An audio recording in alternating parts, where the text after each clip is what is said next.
ETV news కు స్వాగతం. ముఖ్యాంశాలు. ఏపీ ప్రజలను వెంటాడుతున్న జగన్ పాపాలు. విద్యుత్ పీపీఏల జాప్యంతో 2775 కోట్ల అదనపు భారం. మోదీ నాయకత్వంలోనే ఢిల్లీకి పూర్వ వైభవం వస్తుందన్న చంద్రబాబు. శీష్ మహల్ కట్టుకున్న వారిని చిత్తుగా ఓడించాలని తెలుగు ఓటర్లకు పిలుపు. గుంటూరు కార్పొరేషన్ స్టాండింగ్ కమిటీ ఎన్నికకు నేడు పోలింగ్. వైసీపీ కార్పొరేటర్ల చేరికలతో కూటమికి చేకూరిన బలం. తెలంగాణలో 1,64,00,000 బీసీ జనాభా. మంత్రివర్గ ఉపసంఘానికి చేరిన సమగ్ర కుటుంబ సర్వే నివేదిక. రేపు శాసనసభ మండలి సమావేశంలో చర్చ. పంచాయతీ ఎన్నికలకు ఈ నెల 15 లోపు షెడ్యూల్. మంత్రి పొంగులేటి వెల్లడి. అర్హులకే ఇందిరమ్మ ఇండ్లు కేటాయిస్తున్నామని స్పష్టీకరణ. వసంత పంచమి సందర్భంగా ప్రయాగ్రాజ్ కు పోటెత్తిన భక్తులు. చలిని లెక్క చేయకుండా తెల్లవారుజాము నుంచి అమృత స్నానాలు.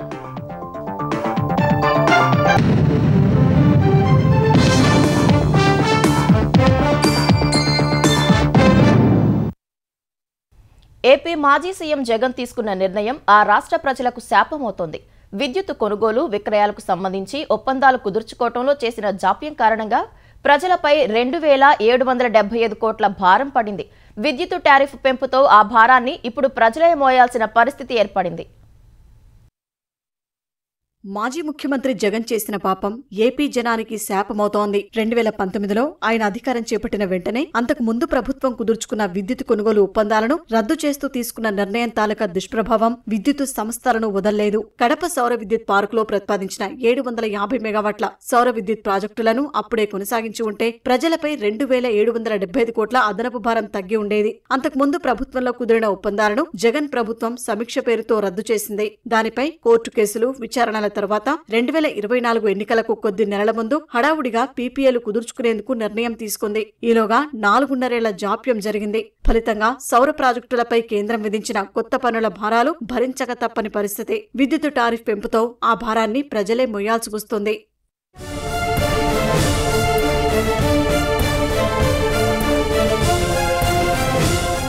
కడపలో ప్రతిపాదించిన సౌర విద్యుత్ ప్రాజెక్టులు ఒప్పందం ప్రకారం 2020 జూన్ నాటికి పూర్తి కావాలి. మెగావాట్ కు ఏడాదికి సగటున 2 మిలియన్ యూనిట్ల చొప్పున ఏడాదికి 1500 మిలియన్ యూనిట్ల విద్యుత్ ఉత్పత్తి అవుతుందని అంచనా. ఒప్పందాలు కుదిరే నాటికి సౌర విద్యుత్ ప్రాజెక్టుల కోసం కొనుగోలు చేసే ఫలకాలపై బేసిక్ కస్టమ్ డ్యూటీని కేంద్రం మినహాయించింది. ఆ ఉత్తర్వులు 2023 మార్చి వరకు అమలయ్యాయి. ఆ తర్వాత నుంచి దిగుమతి చేసుకునే సౌర ఫలకాలపై 40% బీసీడీ చెల్లించాలి. దీంతో యూనిట్ కు అదనంగా 40 పైసల భారం పడనుందని అంచనా. సౌర ప్యానెళ్ల కొనుగోలుపై జీఎస్టీని కేంద్రం 5 నుంచి 12% పెంచింది. ఈ రూపైన యూనిట్ కు 12 పైసల భారం పడనుంది. ప్రస్తుతం బహిరంగ మార్కెట్లో సౌర విద్యుత్ యూనిట్ 2.5 రూపాయల చొప్పున దొరుకుతుంది. ఆ మేరకు సెకీ సంస్థతో పీపీఏలను పునరుద్ధరించాలని 2023 నవంబర్లో వైకాపా ప్రభుత్వం నిర్ణయం తీసుకుంది. ఇప్పటి ధర ప్రకారం ఒప్పందం కుదుర్చుకునేలా సంస్థలతో సంప్రదింపులు జరపలేదు. అప్పటి ధర యూనిట్ 2.77 పైసలకు తీసుకోవాల్సి రావడం వల్ల యూనిట్ కు అదనంగా 22 పైసల భారం పడనుంది. మొత్తంగా కడపలో ఏర్పాటు చేసే ప్లాంట్లతో ఒప్పందం వల్ల యూనిట్ కు 74 పైసల చొప్పున భారం పడనుంది. ఏటా తీసుకునే 150 మిలియన్ యూనిట్లకు 111 కోట్లు అదనంగా చెల్లించక తప్పని పరిస్థితి. పీఎస్సీ వ్యవస్థలో 25 ఏళ్లలో ఆ మొత్తం 2775 కోట్లవుతుంది. ఎస్బీ ఎనర్జీ 7 ప్రైవేట్ లిమిటెడ్, స్రింగ్ Saura Kiran Vidyut private limited, Ayana Kadapa renewable power private limited సంస్థలు ఒక్కొక్కటి 250 మెగావాట్ల ప్రాజెక్టుల ఏర్పాటుకు solar energy corporation of India SECI నుంచి బిడ్లు దక్కించుకున్నాయి. ఏపీ డిస్కంలు సెకీ మధ్య 2018 జూలై 7న విద్యుత్ విక్రయ ఒప్పందం కుదిరింది. సెకీ ట్రేడ్ మార్జిన్ యూనిట్ కు 7 పైసలు కలిపి యూనిట్ 2.77, 2.78 రూపాయల చొప్పున విద్యుత్ అందుబాటులోకి వచ్చేది. ఒప్పందం ప్రకారం ఈ ప్రాజెక్టులు పూర్తయితే 2020 జూన్ నాటికి ఉత్పత్తిలోకి వచ్చేవి. జగన్ ప్రభుత్వం అధికారం చేపట్టిన తర్వాత సమీక్ష పేరుతో ఒప్పందాన్ని రద్దు చేసింది. దీంతో ఉత్పత్తి సంస్థలు న్యాయస్థానాన్ని ఆశ్రయించడం, ఆ తర్వాత చోటు చేసుకున్న పరిణామాలతో వాటి పీఎస్ఏలను పునరుద్ధరించేందుకు 2023 నవంబర్లో నిర్ణయించింది. దీంతో ఇప్పుడు భారమైన వాటిని కూటమి ప్రభుత్వం అమలు చేయాల్సి వస్తోంది. ఢిల్లీకి పూర్వ వైభవం రావాలంటే బీజేపీని భారీ మెజారిటీతో గెలిపించాలని సీఎం చంద్రబాబు అక్కడి ప్రజలకు పిలుపునిచ్చారు. ఢిల్లీలో బీజేపీ తరపున ఎన్నికల ప్రచారం నిర్వహిస్తున్న ఆయన తెలుగువారితో సమావేశం నిర్వహించారు. గత 10 ఏళ్లలో ఆప్ సర్కార్ ఢిల్లీని నాశనం చేసిందన్న చంద్రబాబు పరిశుభ్రమైన గాలిని కూడా పీల్చలేని పరిస్థితి కల్పించిందని విమర్శించారు. ప్రజా సంక్షేమాన్ని ఆప్ సర్కార్ పట్టించుకోలేదని, అద్దాల మేడలు కట్టుకోవడానికే సరిపోయిందన్నారు. ఢిల్లీ ప్రపంచంలోనే గర్వంగా నిలబడాలంటే మోదీతో సాధ్యమని చంద్రబాబు స్పష్టం చేశారు. కాంగ్రెస్ పార్టీ ఈ దేశాన్ని భ్రష్టు పట్టించింది. కేజ్రీవాల్ ఢిల్లీని భ్రష్టు పట్టించే పరిస్థితికి వచ్చారు. ఆంధ్రప్రదేశ్ లో ఋషికొండ కట్టాడు, ప్యాలెస్ కట్టుకున్నాడు. ఆ ప్యాలెస్ లో పోయే లోపల ఇంటికి పోయాడు. ఇక్కడ కూడా కేజ్రీవాల్ చూస్తే బ్రహ్మాండమైనటువంటి శేషమహల్ కట్టే పరిస్థితికి వచ్చాడు. శేషమహల్ లో గృహ ప్రవేశం కంటే ముందు ఇంటికి పోవడానికి మీరందరూ కూడా చిత్తుగా ఓడిస్తామని హర్షాన్ని ఆమోదాన్ని తెలియజేయాల్సిన అవసరం ఉంది. గుంటూరు నగరపాలక సంస్థలో స్టాండింగ్ కమిటీ ఎన్నికల పోలింగ్ నేడు జరగనుంది. 57 డివిజన్లు ఉన్న నగరపాలక సంస్థలో 46 చోట్ల వైసీపీ గెలుపొంది కౌన్సిల్లో పాలకపక్షంగా ఉంది. టీడీపీ నుంచి 9 మంది, జనసేన తరపున 2 కలిపి కూటమి నుంచి 11 మంది కార్పొరేటర్లు గెలుపొందారు. 2021 నుంచి ఇప్పటిదాకా 6 స్థాయి సంఘం సభ్యుల పదవులను వైసీపీ ఏకగ్రీవం చేసుకుంటూ వస్తోంది. కూటమి ప్రభుత్వం వచ్చాక పలువురు వైసీపీ కార్పొరేటర్లు టీడీపీ, జనసేనలో చేరారు. దీంతో కౌన్సిల్లో వైసీపీ బలం తగ్గి కూటమికి అనూహ్యంగా బలం పెరిగింది. తొలిసారిగా స్థాయి సంఘం సభ్యుల పదవులకు ఎన్నికలు జరగనుండటంతో రాజకీయంగా ఆసక్తి నెలకొంది. 6 పదవులను ఎవరికి వారు తామే కైవసం చేసుకుంటామని ధీమా వ్యక్తం చేస్తున్నారు. ఈ ఉత్కంఠకు ఇవాళ మధ్యాహ్నం 3 గంటల తర్వాత వెలువడే ఫలితాలతో తెరపడనుంది. బడుగు బలహీన వర్గాల అభ్యున్నతికి తెలంగాణ ప్రభుత్వం చేపట్టిన సమగ్ర కుటుంబ సర్వే నివేదికలో బీసీ జనాభా 46.25%గా లెక్క తేలింది. ఎస్సీలు 17.43%, ఎస్టీలు 10.45%, ఓసీలు 15.79% మంది ఉన్నారు. సామాజిక, ఆర్థిక, విద్య, ఉపాధి, రాజకీయ, కుల సర్వేలో ఈ విషయాలు వెల్లడయ్యాయి. రాష్ట్రంలో సమగ్ర సామాజిక న్యాయం చేసేందుకు చారిత్రక అడుగు పడిందని మంత్రులు వ్యాఖ్యానించారు. జనాభా ప్రాతిపదికన ప్రయోజనాలు కల్పించే దిశలో తెలంగాణ ప్రభుత్వం చేపట్టిన కులగణన సర్వే నివేదికను ప్రణాళిక శాఖ ముఖ్య కార్యదర్శి సందీప్ సుల్తానియా మంత్రివర్గ ఉపసంఘానికి అందించారు. ఈ సర్వే ప్రకారం తెలంగాణలో 17.43%తో 61,84,390 మంది ఎస్సీలు ఉన్నట్లు వెల్లడైంది. 10.45%తో 37,05,929 మంది ఎస్టీలు ఉన్నట్లు తేలింది. రాష్ట్రంలోనే అత్యధికంగా 1,64,09,179 మంది బీసీలు ఉన్నట్లు సర్వే వెల్లడించింది.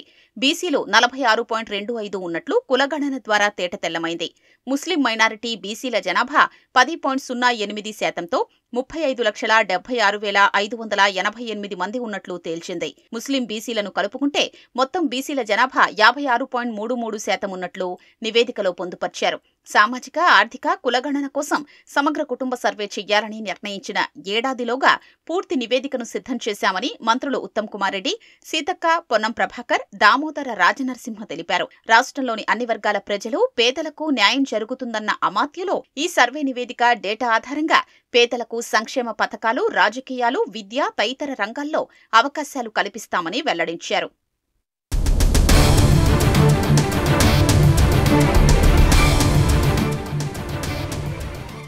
ఈ సర్వేలో 1,03,889 మంది గణకులు పాల్గొనగా కేవలం 50 రోజుల వ్యవధిలో నివేదిక వచ్చింది. సర్వేలో 96.9% మంది అంటే దాదాపు 3.5 కోట్ల మంది పాల్గొన్నారు. సర్వేకు అందుబాటులో లేకపోవడంతో 16 లక్షల మంది దూరంగా ఉన్నారు.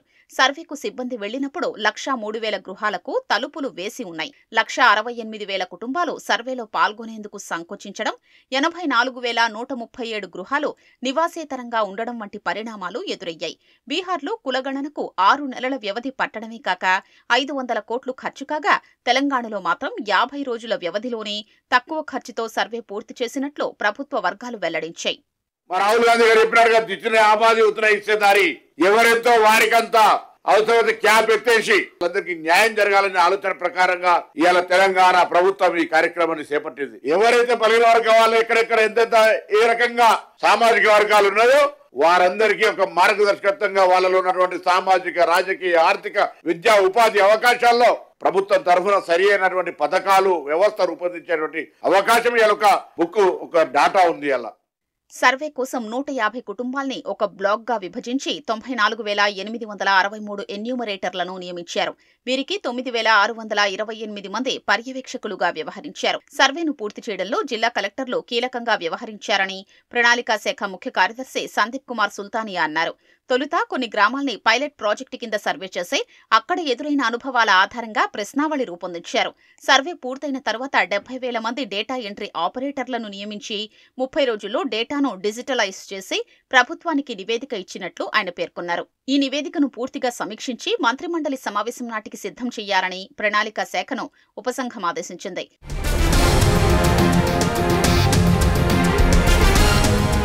సర్వే కార్యక్రమాన్ని వేగంగా సమగ్రంగా పూర్తి చేసిన సీఎస్, ప్రణాళికా శాఖ అధికారులు, సిబ్బంది, గణకులకు మంత్రులు ప్రత్యేకంగా ధన్యవాదాలు తెలిపారు.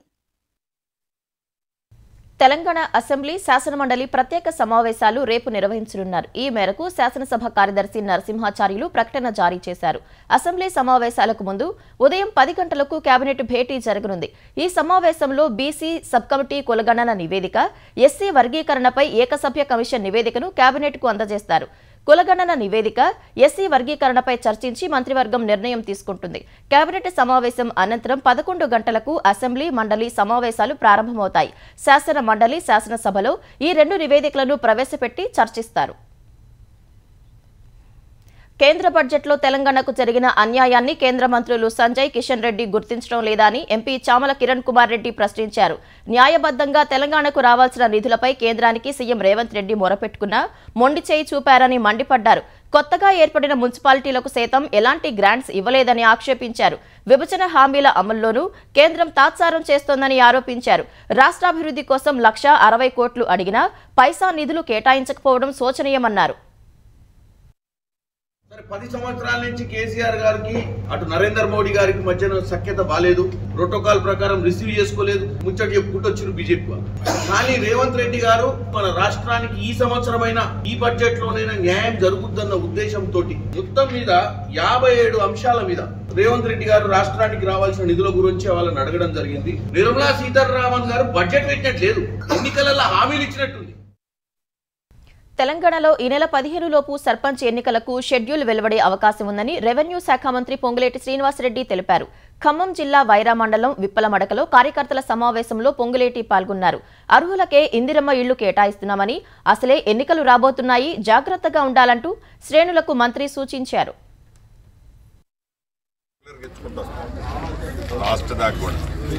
ఉన్నోళ్ళు లాస్ట్లో ముందు తొందరపడి కడితే లేని వాళ్ళకి ఇవ్వకుండా ఉన్న వాళ్ళకి కట్టుకుంటే చెడ్డ పేరు వస్తుంది. అది చూసుకొని ఎమ్మెల్యే గారు మీరు కోఆర్డినేట్ చేసుకుంటే నాకు అధికారం ఉందని నేను ఎమ్మెల్యే గారు టిక్కు పెట్టిన అనుకో మనకి మీకు రాజకీయంగా నష్టం జరుగుతుంది.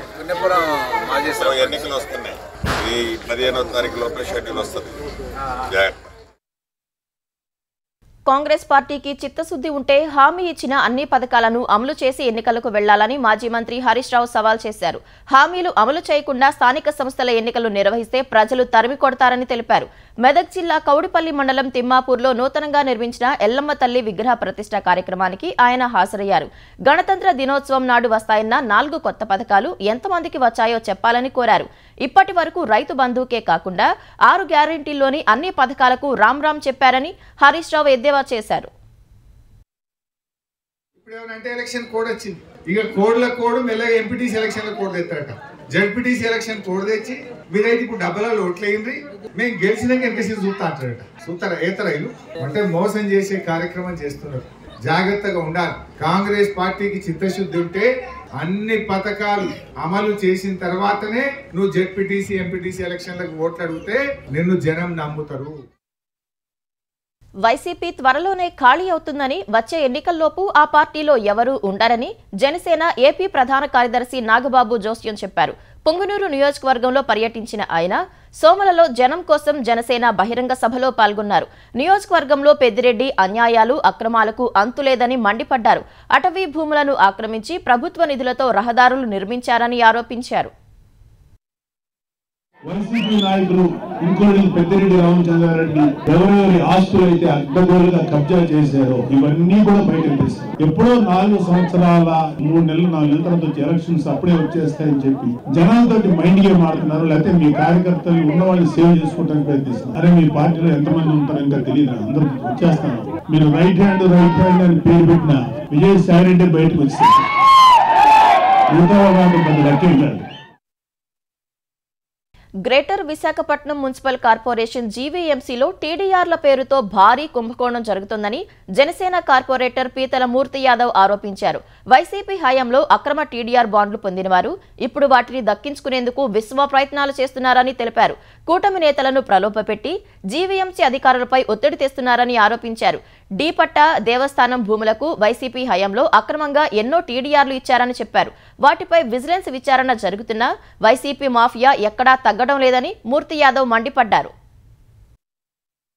పంచగ్రామాల దగ్గర సింహాచలం దేవస్థానం భూమి బీఆర్పీఎస్ రోడ్ ఏదైతే వేశారో గత వైసీపీ ప్రభుత్వంలో 210 టీడీఆర్లు ఇచ్చారండి. 5 టీడీఆర్లే జిరాయితీకి సంబంధించి జీవీఎంసీకి గిఫ్ట్ డీడ్ చేశారు.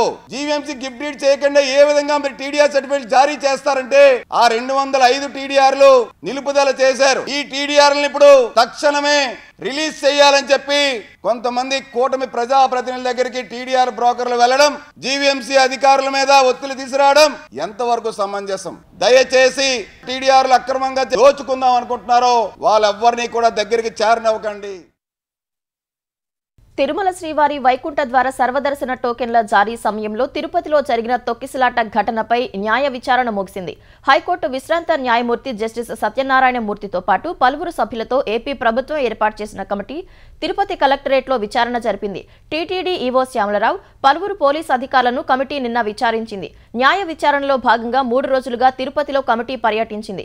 నగరంలోని తొక్కిసలాట జరిగిన Padmavati park, Ramanaidu public school ప్రాంతాలను శనివారం పరిశీలించి ఘటనకు గల కారణాలను అడిగి తెలుసుకుంది. 8 ప్రాంతాల్లో ఏకాదశి టికెట్లు మంజూరు చేసిన విధానంపై ఆరా తీసింది. విచారణ నేపథ్యంలో కమిటీ పలు దస్త్రాలను సేకరించింది. త్వరలోనే ప్రభుత్వానికి కమిటీ నివేదిక అందజేయనుంది. చిత్తూరు జిల్లా నగరి వద్ద తిరుపతి చెన్నై రహదారిపై జరిగిన ప్రమాదంలో 4 మృతి చెందారు. 14 మందికి గాయాలయ్యాయి. బాధితులకు నగరి ప్రభుత్వ ఆసుపత్రిలో చికిత్స అందిస్తున్నారు. మరికొంతమందిని మెరుగైన వైద్యం కోసం తిరుపతి రుయాకు తరలించారు. నగరి నుంచి తిరుపతి వెళ్తున్న ప్రైవేటు బస్సును లారీ ఢీకొట్టడంతో ప్రమాదం జరిగింది. వైఎస్ఆర్ జిల్లా పులివెందులలో అమానవీయ ఘటన చోటు చేసుకుంది. 2000 రూపాయలు బాకీ తీర్చలేదని మోహన్ అనే చిరు వ్యాపారపై రామాంజనేయ యాదవ్ పిడిగుద్దుల వర్షం కురిపించాడు. ఈ దాడిలో మోహన్ అక్కడికక్కడే కుప్పకూలిపోయాడు. వెంటనే ఆసుపత్రికి తరలించగా మృతి చెందినట్లు వైద్యులు వెల్లడించారు. ఈ దాడికి ఓ హోంగార్డు సహకరించడం గమనార్హం. కుటుంబ సభ్యుల సమాచారంతో రామాంజనేయపై పోలీసులు కేసు నమోదు చేస్తామన్నారు. గచ్చిబౌలిలోని ప్రిజం పబ్లో పోలీసుల మీద కాల్పులు జరిపిన నిందితుడు బత్తుల ప్రభాకర్పై దక్షిణాది రాష్ట్రాల్లో 80 చోరీ కేసులు ఉన్నట్లు పోలీసులు గుర్తించారు. 11 చోరీల్లో కొట్టేసిన సొత్తు విలువ 2.5 కోట్లు ఉంటుందని అనుమానిస్తున్నారు. ఆ డబ్బుతో ఖరీదైన కార్లు కొన్నాడని గుర్తించారు. ఈ నెల 1న కాల్పుల ఘటన అనంతరం ప్రభాకర్ను అదుపులోకి తీసుకున్న పోలీసులు ఆదివారం రిమాండ్కు తరలించారు. నిందితుడి నుంచి 3 దేశవాళీ తుపాకులు, 451 తూటాలు, 62,000 నగదును స్వాధీనం చేసుకున్నారు. 2022లో విశాఖపట్నం సెంట్రల్ జైల్లో ఉన్నప్పుడు పోలీస్ కస్టడీ నుంచి ప్రభాకర్ పారిపోయాడని Cyberabad crime branch DCP K Narasimha తెలిపారు. జైల్లో ఉన్నప్పుడు ఓ ఖైదీ అవమానించడంతో అతన్ని చంపేందుకు తుపాకీని కొనుగోలు చేశాడని వెల్లడించారు. వసంత పంచమి సందర్భంగా ప్రయాగ్రాజ్ భక్త జనసంద్రమైంది. చివరి అమృత స్నానాన్ని ఆచరించేందుకు దేశంలోని వివిధ ప్రాంతాల నుంచి భక్తులు భారీగా తరలివచ్చారు. చలిని కూడా లెక్క చేయకుండా తెల్లవారుజామున 4 గంటల నుంచే భక్తులు పుణ్యస్నానాలు ఆచరిస్తున్నారు. వివిధ అఖాడాలకు చెందిన సాధువులు తమకు కేటాయించిన ఘాట్లలో అమృత స్నానాలు ఆచరించారు. ఆ సమయంలో హరహర మహాదేవ్ నినాదాలు మార్మోగాయి. అఖాడాల్లో మొదట శ్రీ పంచాయతీ అఖాడా మహానిర్వాణికి చెందిన సాధువులు అమృత స్నానం ఆచరించారు. ఈ ఒక్కరోజు 4 నుంచి 6 కోట్ల మంది భక్తులు ప్రయాగ్రాజ్కు తరలివస్తారని అంచనా వేసిన ఉత్తరప్రదేశ్ ప్రభుత్వం భారీ ఏర్పాట్లు చేసింది. మౌని అమావాస్య రోజు జరిగిన తొక్కిసలాట వంటి ఘటనలు పునరావృతం కాకుండా పకడ్బందీ ఏర్పాట్లు చేసింది. ఎటువంటి తప్పిదం జరగకుండా చూసేందుకు సీనియర్ ఐఏఎస్ అధికారులను రంగంలోకి దింపింది. మొత్తం 3 అమృత స్నానాల్లో ఇప్పటికే 2 ముగిశాయి. ఆంధ్ర ఊటీ అరకులో 3 రోజుల పాటు జరిగిన చలి ఉత్సవాలు ఘనంగా ముగిశాయి. సాంస్కృతిక కార్యక్రమాలు పర్యాటకులను స్థానికులను ఉర్రూతలూగించేలా సాగాయి. ప్రముఖ గాయని మంగ్లీ పాటలకు అల్లూరి జిల్లా కలెక్టర్ దినేష్ కుమార్ దంపతులు, Anakapalli collector Vijayakrishnan, ITDA PO Abhishek, ఇతర అధికారులు స్టెప్పులేశారు. మణిపూర్ సంప్రదాయ నృత్యం, ఈజిప్షియన్ మనోరమ డాన్స్, లేజర్ షోతో పాటు ఇతర కార్యక్రమాలు అందరినీ అలరించాయి.